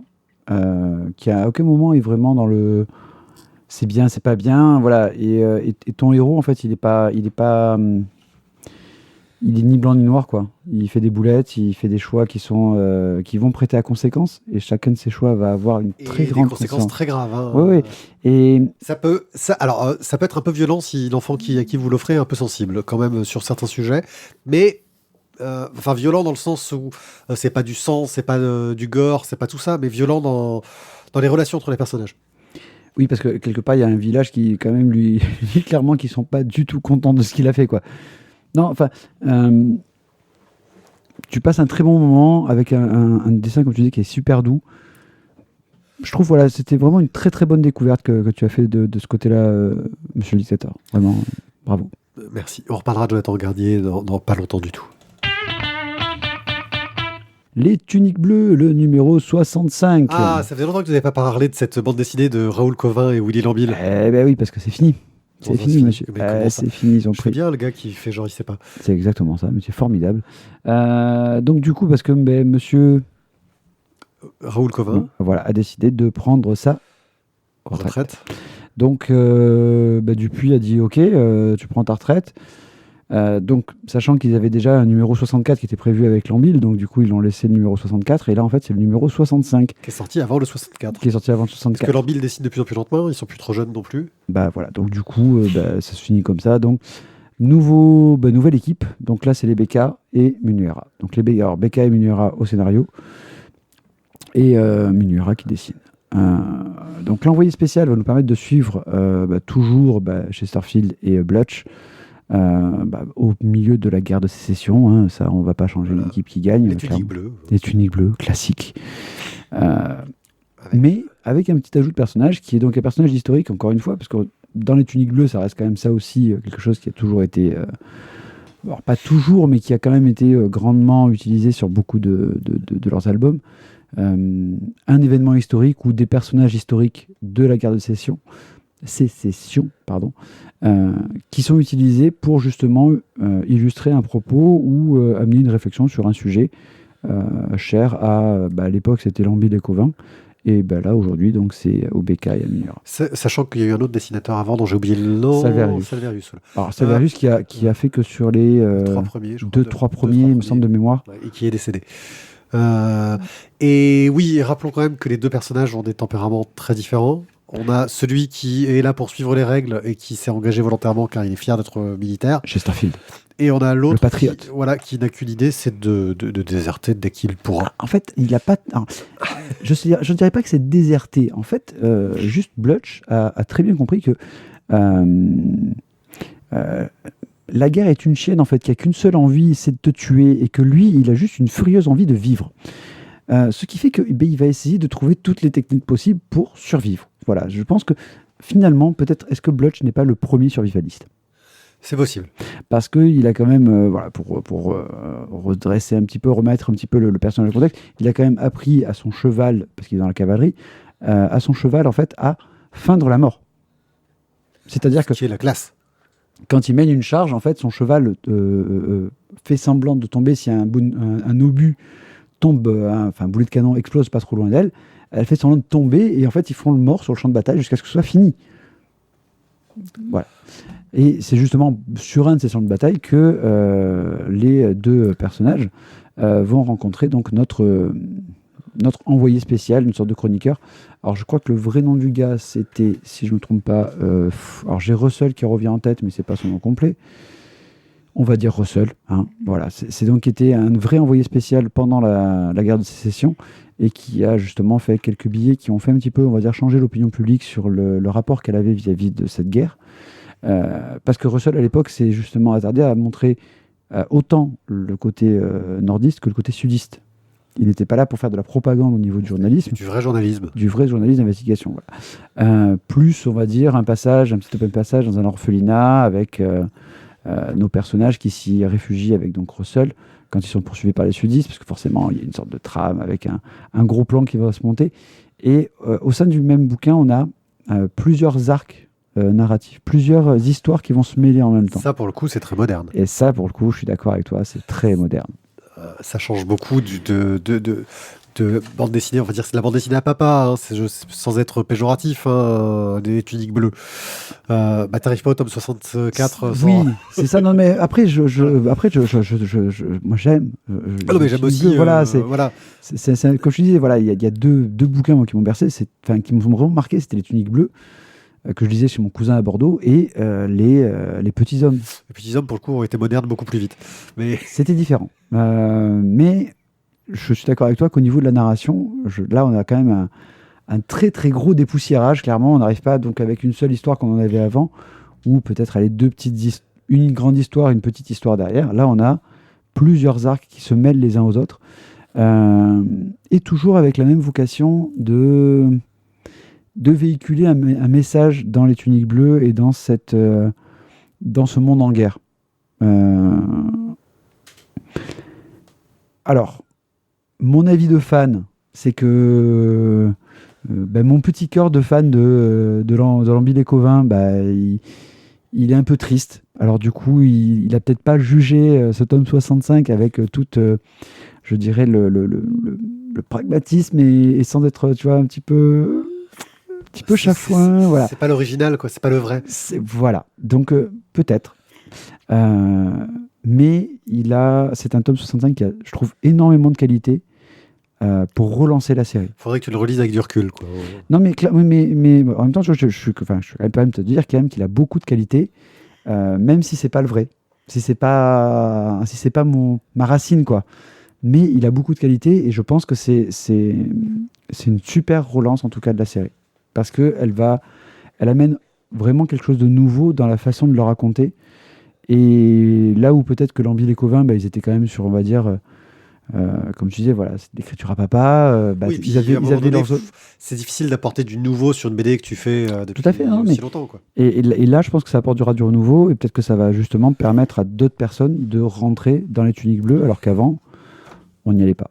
Et puis là, je vois la splash page. Mais ça, tu l'avais pas avant. Ça, tu l'avais pas. Voilà, qui en jette. On va rester quand même sur des tristes nouvelles. On ne sait pas si c'est les BK et Minuérin qui vont poursuivre la série derrière. On ne sait pas encore si la série va se poursuivre, car Raoul Covin a annoncé qu'en fait, il était atteint d'un cancer mortel. Et que donc, il prenait sa retraite et qu'il préférait l'annoncer avant, histoire que de ne pas prendre les gens par surprise. Ce qui est très rare, en fait, dans ce genre de cas. En général, voilà. Et en fait, tout dépend de Lambil qui va décider s'il veut que la série se poursuive après s'il arrête ou pas, après son décès ou pas. C'est difficile, hein, ces BD qui survivent ou pas à leurs auteurs. Hein. Rappelons-nous quand même que Astérix est censé ne pas survivre à ses auteurs, mais qu'il a quand même continué. Avec plus ou moins de succès. Je ne saurais pas dire. Alors les auteurs qui sont dessus sont bons. Alors, je les ai pas tous lus, les nouveaux, mais on sent qu'ils étaient très très très très très contenus. Après, je te dirais, là, pour avoir eu une petite digression, donc mon fils de 8 ans qui s'est mis à lire donc, tous les Astérix, et qui les a, je crois, quasiment tous lus, même les nouveaux. Même dans son discours, il dit quand même qu'il y a une... C'est pas pareil. Voilà, l'humour, même pour lui, les trucs... parce que moi, j'ai des sortes de vieilles éditions d'Astérix qui sont des éditions marron où il y en a 3-4 tomes qui sont reliés en même temps. Les Lombardie, je crois. C'est ça. Rien à voir avec Alias. Et du coup, il te lit ça. Donc là, on est vraiment sur le Uderzo Goscinny, quoi. Et il se poilait de rire. Mais elle se poilait de rire, vraiment. Est-ce qu'il a senti le passage à la disparition de Goscinny ? Et à un moment donné, par exemple, voilà, c'est celui avec les Martiens. Il est resté, mais... tout le monde. Il a dit, mais c'est quoi ? Enfin, il n'a pas compris. Et après, d'autres choses, sur des tomes plus récents, il a dit, mais pour lui, il y avait quand même une différence, clairement. Celui avec le ciel nous est tombé sur la tête, c'était quand même ridicule. C'était Uderzo qui se moquait d'une forme de bande dessinée étrangère, alors qu'il avait été lui-même nourri aux comics, qu'il avait même dessiné du Shazam et du Superman. Enfin, je veux dire, tu vois, c'était une sorte de... c'est un peu de sénilité, quoi, j'ai envie de dire, à ce niveau-là. C'est comme ça. Voilà. Mais voilà. Donc, lui a senti la différence et il a quand même ses préférés, clairement. Donc, mais je pense que ce serait intéressant de lui demander son avis sur un prochain Canaille BD. Ouais, ça serait pas mal, ouais, ce serait bien, ouais. Qu'il nous fasse une sorte d'intégrale Astérix. Qui nous dise ses préférés. Mais le meilleur, c'est Astérix en Corse, de toute façon. Alors, je crois qu'il a un très très gros amour quand même pour le bouclier Harvard. Ah là là là là là, ces gens du Rassemblement National. La vache, mais comme du trash, quoi. Attends, on a commencé à parler de mal tourné, de trucs de cul. Moi, je parle quasiment que de trucs de gosse. À un moment donné, j'ai le droit de dire des trucs horribles. Je vais vous parler de May de Bonaventure, le tome 2. May était un tome que j'avais beaucoup aimé, le tome 1. Et là, on arrive sur... donc, on va suivre un monde où la musique a été interdite par un roi suite à toute une légende. Et en fait, May est une des héroïnes qui, elle, a une harpe et arrive à faire comprendre aux gens que cette interdiction de la musique n'est pas une bonne chose. Et se fait tout un groupe d'amis pour essayer de s'en sortir. Ça, c'est le tome 1. Le tome 2, elle a son groupe d'amis. Elle a un peu commencé à changer le monde sur lequel elle vit, qui est un monde entouré d'îles, mais les gens n'ont pas le droit de prendre le bateau. Enfin, c'est un monde plein d'interdits. Et là, en fait, on leur demande de passer une missive sur une autre île, donc ils doivent prendre le bateau, partir à l'aventure, et ça se termine sur une chasse au trésor. Quoi de mieux pour donner envie aux enfants de poursuivre l'aventure ? Donc, sauf qu'ils ont des ennemis qui arrivent en face, les apôtres du silence, qui sont une sorte de secte qui veulent se battre contre la musique, qui n'est que du bruit et qui est malsaine, pour suivre les préceptes qu'elle-même a démontré qu'ils étaient bidons. Bref, on va suivre cette aventure avec un dessin très simple, très léger, avec une inspiration manga, mais avec du trait qui va à l'essentiel. Moi, j'ai trouvé ça très agréable. Alors, malheureusement, il n'y aura pas de tome 3, il me semble. Les 2 tomes étaient sortis chez Sarbacane. Une très, très belle histoire pour enfants, avec beaucoup d'action. Parfois, Bonaventure s'amuse à faire des petites trouvailles graphiques, genre des doubles pages où les personnages se baladent pour creuser à travers les trucs. Alors, c'est assez classique comme trouvaille graphique, mais ça apporte quelque chose. Il mélange ces trouvailles-là avec des morceaux qui racontent des légendes dans un autre style, une autre forme de narration. Bref, enfin, moi, c'est quelque chose... c'est peut-être pas mémorable autant que Timo dont on parlait jusqu'ici, mais j'ai passé un très bon moment et c'est une chouette BD d'aventure pour gamins, quoi. Ça n'a pas autant ce double niveau de lecture que pouvait avoir Timo, qui fait qu'en tant qu'adulte, j'y prenais un grand plaisir.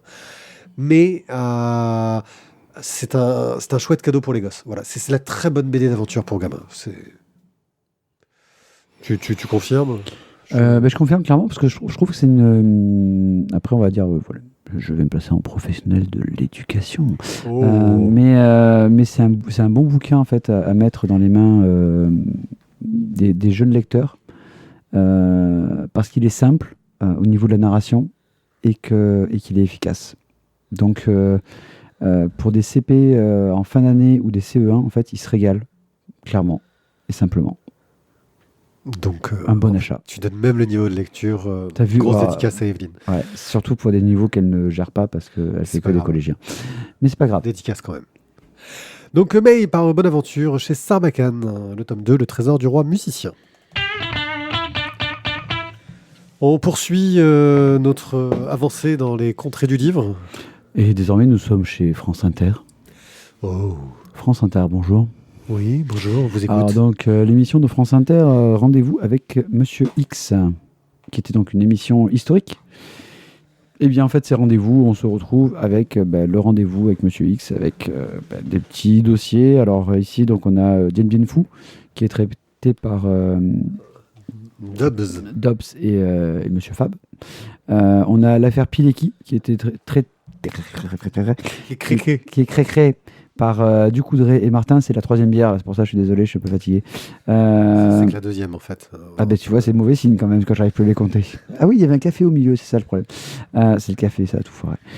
Donc on est chez le Comics Bureau. Donc ces émissions donc ces bandes dessinées sont faites en lien avec donc justement donc les rendez-vous de Monsieur X de Patrick Penaud sur France Inter. On a romancé, on va dire, Dien Bien Phu, comment ça s'est passé et justement pourquoi ça s'est passé comme ça, avec une sorte de et si en fait on nous avait menti. Je vois un peu le logo, le rendez-vous avec X, c'est un côté un peu complotiste, un peu. Tout à fait.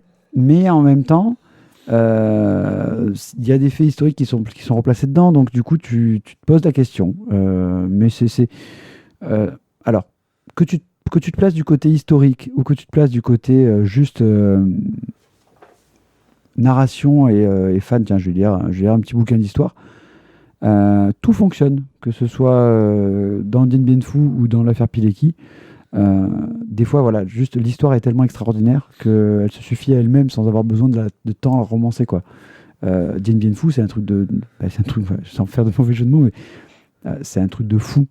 Dans le sens, mais comment est-ce que l'armée française a pu aller se foutre dans une cuvette entourée de montagnes en se disant, franchement les gars, c'est une forteresse imprenable. Les Vietnamiens ne pourront jamais mettre un canon en haut d'une montagne. Ouais, mais enfin, s'ils y arrivent, t'es gravement dans la merde quand même. Ouais, mais ils y arriveront jamais. Et malheureusement, ils y sont arrivés et en fait, tu t'es fait. Mais ça, c'est le suprématisme colonialiste. C'est ça. Où tu te dis, mais ils sont pas capables, c'est ça, les étrangers. Oui, mais sauf que s'ils en sont capables, t'es mort. C'était le cas. L'affaire Pilecki, donc il a par contre. Alors ça, je connais pas du tout là. Alors l'affaire Pilecki, du coup là, je vous l'avoue, ça a été lu. Waouh. Comme tous les bouquins qu'il y a là, il va falloir être franc. Des fois, on remplit un peu quand même. Vas-y, l'affaire Pilecki, heureusement, tu as le communiqué de presse en face qui te fait un beau résumé. Auschwitz 1940. Alors, si je me souviens bien, alors je vais faire ça rapide parce que du coup, je l'avoue, je ne l'ai pas trop en tête. Pilecki, c'est un résistant polonais qui est allé en fait se faire oui, je vois l'histoire. Enfermer volontairement dans un camp de concentration pour créer là-bas aussi un réseau de résistance qui communiquait avec l'extérieur. Donc voilà, et le gars... il savait pas vraiment dans quoi il allait mettre les pieds. C'est ça, en fait, le mec il s'est dit je vais être prisonnier de guerre, quoi.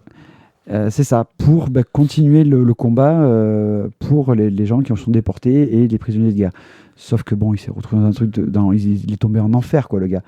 Et c'est un personnage historique qui a eu en plus une vie. Voilà, il est revenu ensuite après la guerre, il a continué à être.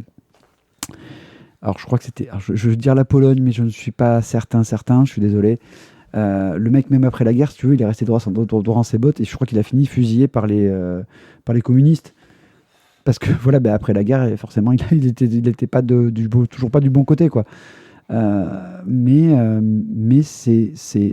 enfin, son histoire à Pilecki, moi, c'est sur les deux que j'ai lu, donc Dien Bien Phu et l'affaire Pilecki, L'affaire Pilecki, c'était une histoire déjà que je ne connaissais pas. Donc déjà, je trouve l'attrait du nouveau. Mais je trouve que son histoire, c'est une histoire de fou. En lien avec Dien Bien Phu, sans doute. Mais vraiment une histoire de fou. Est-ce que dans ton histoire, il y a Fu Manchu? Il n'y a pas Fu Manchu, mais franchement, l'affaire Pilecki, je trouve que même... Est-ce qu'il y a du Kung Fu Fighting? Non. Mais même si vous lisez pas la BD du Comics Bureau, qui est pourtant très très bien de Ducoudray et Martin, lisez l'histoire de ce gars-là, parce que c'est hallucinant. Vraiment, on se dit, mais... moi, je suis admiratif de comment est-ce que des personnes ont été capables du jour au lendemain de se dire j'ai une femme, j'ai un enfant, et en fait, je lâche tout. Juste... Parce qu'en plus, il avait une femme. Ouais, juste pour dire ok, moi, je vais sauver mon pays. Et en se disant, grosso modo, j'ai ma bite et un pyjama rayé parce qu'il avait rien d'autre, et je vais y arriver, quoi.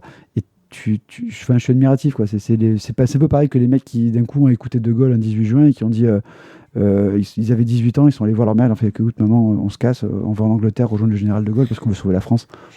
Et tu dis mais waouh, comment vous arrivez à ça? Parce que là je pense qu'aujourd'hui on fait ça, un général machin qui fait un appel parce qu'on est envahi, à mon avis il n'y a personne qui va le rejoindre, hein, mais on a un peu perdu la foi entre notre classe politique aussi. C'est pas faux, mais voilà, en tout cas, franchement, c'est super bien raconté, que ce soit Dien Bien Phu ou l'affaire Pilecki. Autant un peu complotiste, autant historique, ça fonctionne et on passe un super moment. Voilà. Comics Bureau. Nous retrouvons Jonathan Garnier, que nous avions abandonné avec Thibaut, pour le tome 3 de Bergère Guerrière, qu'il a fait en collaboration avec Amélie Fléché, qui est au dessin et à la couleur. Bergère Guerrière se passe dans un monde où les hommes sont partis à la guerre, ne sont pas revenus, et où les femmes ont dû s'organiser pour se défendre, etc. Et on crée un ordre de bergères guerrières, des femmes qui sont entraînées pour monter des chèvres, enfin des boucs, et être prêtes à défendre leur village et partir au combat. Et alors que un groupe de jeunes recrues part en mission, ils rencontrent une créature terrible dans la montagne, qui est un danger pour le village. Et 2 premiers tomes, globalement, c'est comment les jeunes se sont formés, comment elles se rencontrent, comment elles vont lutter contre cette créature. Et fin du 2e tome, elles ont rencontré la créature et elles font bien morfler la gueule, mais bien morfler la gueule. C'est grosso modo, elles n'avaient pas fait assez de leveling et vraiment elles sont arrivées. Il faut les farmer, quoi. Ouais. Elles n'ont pas farmé comme il fallait. Elles n'avaient pas ni l'équipement ni l'expérience. Mais d'un côté, c'est bergère guerrière, pas fermière guerrière aussi. Ça te vend le truc tout de suite. Ça aurait été fermière guerrière, elles auraient démonté les bébêtes. Bref, et sur ce, il y a aussi ce mystère de pourquoi les hommes ne sont pas revenus. Et surtout, on voit qu'il y a des peuples un peu étranges, dont un peuple qui peut être en communion avec les végétaux, en partie, voire avec les animaux, dont une jeune fille qui les a aidés, mais qui est devenue, qui a pété un peu les câbles, prise dans son pouvoir, et on découvre que c'est elle qui est à l'origine de cette créature terrible. Bref, fin du tome, une des jeunes filles qui est grièvement blessée, il va falloir trouver comment la soigner. Et on part... Une quête. Une quête, voilà, c'est ça totalement. Et on part vraiment à la recherche de comment la soigner et comment est-ce que... Ce qui va faire que les personnages vont encore devoir partir en voyage, s'éloigner, essayer de trouver, découvrir aussi des pouvoirs qu'ils ont en eux, qu'ils ne connaissaient pas, pour aller de l'avant. Bref, tout ce qu'il faut pour faire une bonne histoire d'aventure, quoi. Un scénario basique, mais qui fonctionne. Qui fonctionne super bien, avec un environnement super, et surtout, un putain de cliffhanger d'enfoiré de sa mère. Et ouais, celui-là, il se pose quand même. Il se pose. Voilà, c'est-à-dire que déjà, les personnages, ça finit, ils sont en mauvaise posture, et tu fais « Oh putain, les personnages sont en mauvaise posture !» Et là, ils voient un truc, et tu fais « Tu peux pas nous lâcher ça juste comme ça, sans nous en dire plus ?» Eh bien, si. Jonathan Garnier peut le faire. Franchement, c'est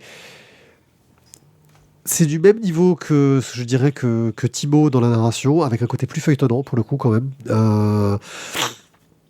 Avec ce fonctionnement de cliffhanger, on voit que c'est pas un récit qui est fait pour être court, on va dire, qui est fait vraiment pour être une saga. On sent qu'il y a un potentiel de saga derrière, et puis t'as un petit côté un peu viking aussi dans dans les nordiques, tu vois, dans les peuples, etc. Avec un univers où tu sens qu'il y a beaucoup de richesses qu'il a cachées dans les coins, qu'il va pouvoir exploiter s'il en a envie, sur les relations que les humains peuvent avoir aux plantes, aux animaux, ce genre de choses-là, à la magie, parce qu'il y a une forme de magie, de sorcier, de sorcière, sur un côté féministe qui est apporté sans aucune lourdeur. C'est-à-dire que ce sont des femmes, elles peuvent tout faire, et de toute façon, elles n'ont pas eu le choix, donc elles le font. Et donc, pour le coup, ça semble naturel, voilà. Il n'y a pas eu besoin de mettre le féminisme, alors que c'est écrit par un homme, donc c'est toujours un peu compliqué. Mais c'est pas amené tu vois, au chausse-pied violent pour faire rentrer ça. Voilà. Moi, j'adore toujours autant cette série avec ce dessin qui est d'une beauté, d'une douceur. Mais qui à la fois arrive à être lourde. Il y a des pleines pages parfois qui sont magnifiques, qui te montrent la lourdeur de l'environnement et le danger qu'il représente derrière. C'est très moderne, c'est très bien fait. Moi, c'est Bergère guerrière, le tome 3, et j'adore. Voilà. Je pense que tu confirmes ou... Alors, je confirme pleinement. Du coup, si je devrais donner une petite catégorie d'âge, je dirais 9-10 ans, CE2, CM1, parce que là, il y a quand même un peu plus de noirceur. Ouais. De noirceur, et un petit peu au niveau du dialogue, on a quand même quelque chose qui est un peu plus compliqué à suivre pour un lecteur, on va dire, novice. C'est bon, je peux arrêter avec les trucs de... Devlin, ouais, il n'y a pas de souci. Voilà. Mais par contre, voilà, c'est vraiment un très très chouette bouquin à offrir à des enfants. Très belle série, ouais. C'est splendide au niveau du dessin. Et juste la frustration de la fin du tome 3. Oui, mais en même temps, je trouve que c'est cool parce que c'est une BD, voilà, tu te prends pas pour un con, quoi. T'as pas un truc, c'est pas facile. T'as la fin du tome 3, il va falloir que tu patientes le temps qu'il te dessine la suite, quoi. Voilà, franchement. C'est comme ça, voilà. Mais c'est bien mené, c'est vraiment super intéressant. Alors Amélie, tu te bouges un peu et tu nous dessines la fin, parce que je suis sûr que Jonathan, c'est les scénaristes, ils n'ont rien à foutre, ça va vite d'écrire une histoire. Hein, je veux dire, alors que la dessiner, franchement, ça c'est du travail, quoi. Ouais. Non, c'est pas ce qu'il fallait dire.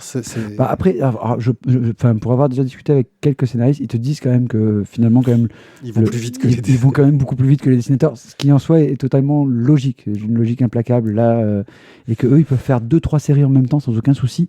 Par contre, le dessinateur, il en fait souvent qu'une en même temps. Sauf Lewis Trondheim. On parle de gens normaux. Lewis Trondheim, il scénarise 4 ou 5 séries en parallèle, plus il en dessine 3 ou 4, qu'il scénarise lui-même. Non, on a dit qu'on parlait des humains. Ouais, pas des perroquets. Merci. Voilà. T'avais encore un truc ou t'as fini ta pile? J'ai fini ma pile, on est obligé de parler de Miro Bolnat. Non, de fermentation. Fermentation. On a déjà parlé. Je voulais le garder pour la fin. Ben, on a fini nos bières en plus. Voilà, il va falloir qu'on aille sortir nos dernières, histoire de finir ça en beauté. Surtout en plus que là, la dernière, c'est une... bah oui, mais on l'a gardé pour la fin. Parce qu'en fait, on est parti, alors, on va être honnête, on est parti de la blonde, on a fait une ambrée, et là, on finit sur de la brune. Mais de la brune. On parle de bouquins de bar, là. Ah ben, du coup, c'est de la brune marseillaise. Ouais.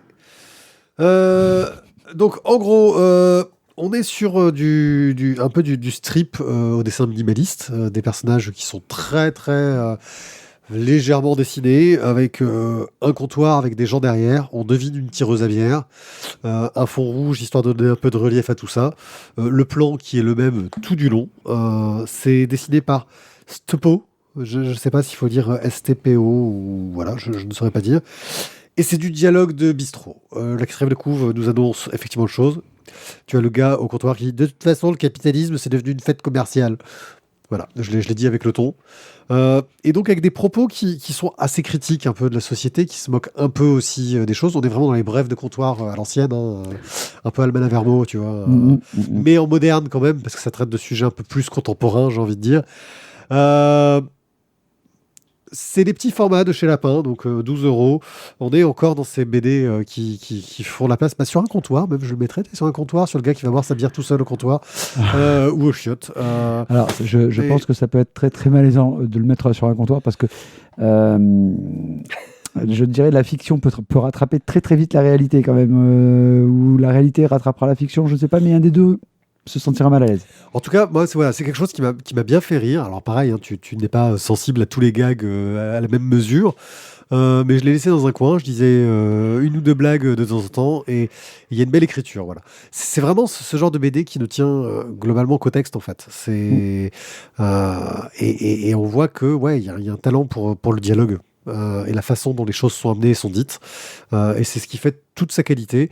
Bon, après, c'est pas non plus mémorable. C'est un beau cadeau pour un patron de bar ou un alcoolo, de votre connaissance.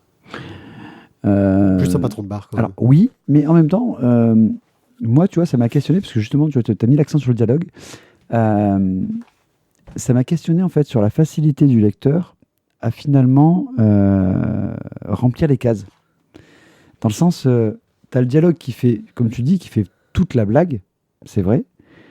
Mais est-ce que finalement, ce qui nous fait rire, c'est pas ce que nous, on va mettre derrière les personnages? Parce que, comme en fait, aucun personnage n'est personnalisé, est-ce que, soyons honnêtes, tu ne mets pas Des gens que tu connais. des connaissances? J'en ai une pour toi. Vas-y, je sais pas si c'est pour moi.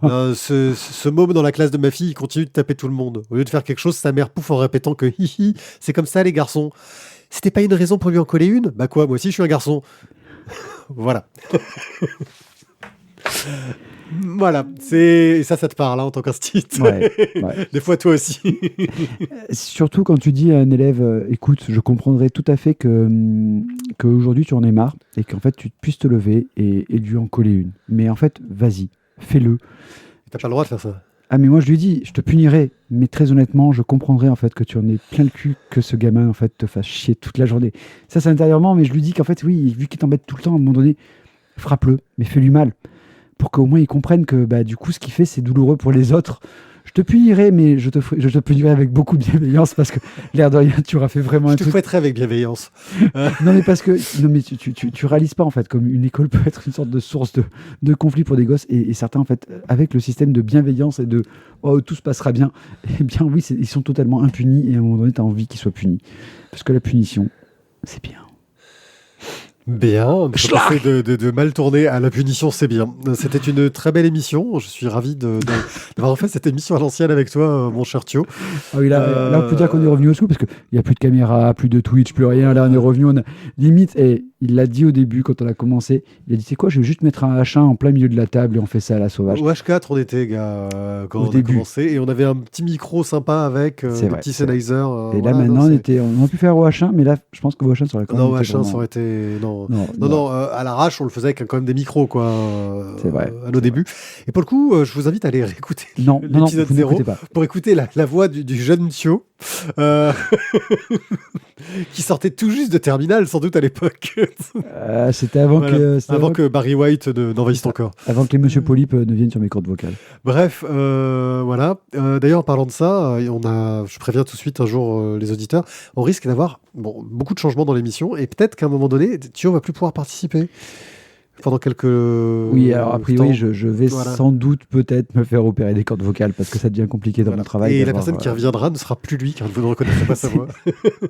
Oui, mais alors justement, en ayant écouté ma voix d'avant, je suis pas certain. Je me dis merde, c'est peut-être pas une bonne idée de pouvoir reprendre parce que finalement, je me suis habitué avec des vibrations tout le temps quand je parle. Je m'y suis habitué, donc je suis pas certain que ce soit une bonne idée de revenir à l'espèce de petite voix aiguë que j'avais avant. Qui va être terrible parce que d'un coup je vais perdre 10 ans au téléphone quand je vais appeler les gens. Et ça, tu peux me passer ton papa? Excusez-moi monsieur, c'est pas sérieux ce que vous demandez. Mais si, j'ai 45 ans, c'est bien moi. En tout cas, merci d'avoir écouté cette émission Roots à l'ancienne. Nous, on a pris un grand plaisir à vider nos piles de lecture parce que ça en avait bien besoin. On a bien vidé quand même. Voilà. Je pense que toi, tu aurais pu vider encore plus avec tout ce que tu as pris d'avance sur nous. Ouais, mais je pense qu'on pourrait peut-être en faire une petite deuxième encore pour alléger tes étagères. Tu pourrais peut-être la faire en solo, même, je dirais, parce qu'il y en a certains. Alors, ça, je t'ai déjà dit que j'avais un petit projet sur des intégrales, des vieilles intégrales que je suis en train de me faire avec la bibliothèque de Vitrolles. Ouais. Et peut-être que je me ferai des émissions en solo où je parlerai de vieilles séries qui sont finies. Ah mais on se fait un petit spécial et je fais animateur, il n'y a pas de souci. Si tu veux. Allez, merci encore de nous avoir écoutés. N'hésitez pas à nous suivre sur les réseaux sociaux, à cliquer sur les couvertures des BD pour aller acheter chez Bubble ou chez votre libraire via Bubble. Ça nous fera gagner des sioux. Et ça fera gagner des sioux à des libraires français. Oui, monsieur. Et ça, c'est bien. Allez, merci encore et à très bientôt. Ciao, ciao. Ciao, ciao, à bientôt.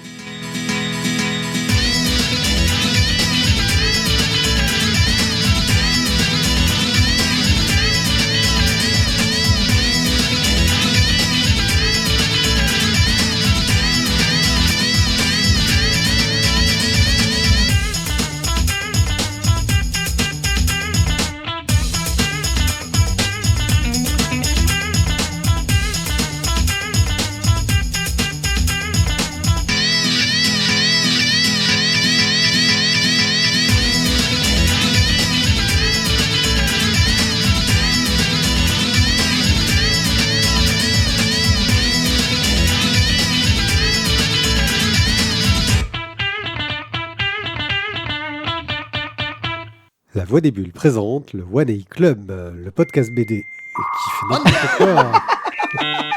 Putain, on recommence. Alors là, pour une fois, je veux dire, on va le garder en mémoire parce que je n'ai rien Oui, fait. c'est du bêtisier. J'étais en train de... C'était bien. Ah ouais, moi je buvais ma bière, j'ai rien dit. Allez, on reprend. Non, c'est moi. Ça m'a coupé mon truc, quoi. Voilà. Putain, ça m'a pourri mon groove. Tu as pourri le groove du dictateur. Ah ouais, c'est chaud ça.